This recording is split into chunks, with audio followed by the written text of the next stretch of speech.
Tonight, on very important world news, a famous person does something that some people do not like, bad things happen in a place your grandparents can't pronounce, and hairdressers in the UK remain unable to open due to lockdown.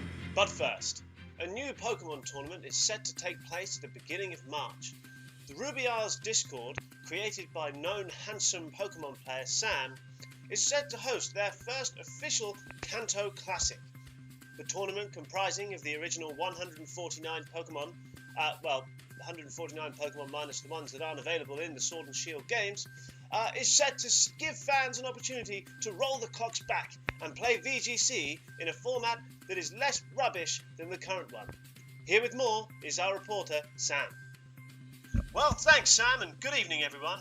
Welcome to Sam Sports News. Yes, we are told by the Ruby Isles Discord that this is going to be a serious tournament, full of fiercely competitive Pokemon battles in a VGC format.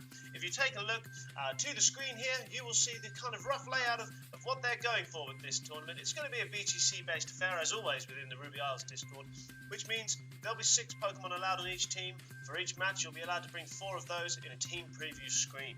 There'll be no Dynamaxing allowed, of course. This is a Kanto Classic, which means it will only comprise of the original 149 Pokemon, minus those not allowed in the Sword and Shield games. It looks like it's going to be a group-based format, following into a playoffs top cut, if you will. There'll be 4 groups of 8 teams. 4 teams from each group will progress based on their record as they play each of the teams in their group once in a round-robin style group stage. This will then result in a pathway in which groups A and B will play off against one another until the final, where they'll meet the other side of the bracket in groups C and D for what will be an eagerly and hotly contested final.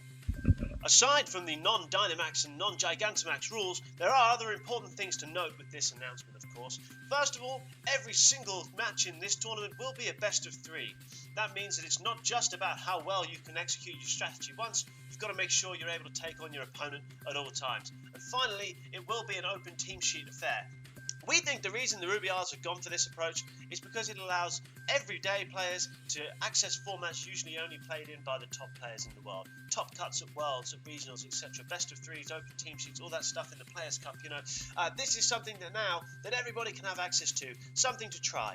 The tournament also lasts over a 3-week period, which means players who usually might not be able to make a 1-day event or a 2-day event are able to enjoy competitive Pokemon at their leisure. There'll be 2 matches per week in rounds 1 and rounds 2, and the third round will comprise of 3 matches. That means over a 3-week period, your 7 group games will be played. These fixtures will be released by the tournament organisers nearer the time, once the groups are given out. All in all, it looks like it's going to be a very interesting event, and we certainly can't wait to see it come to fruition. Back to you in the studio, Sam. I never really thought about it.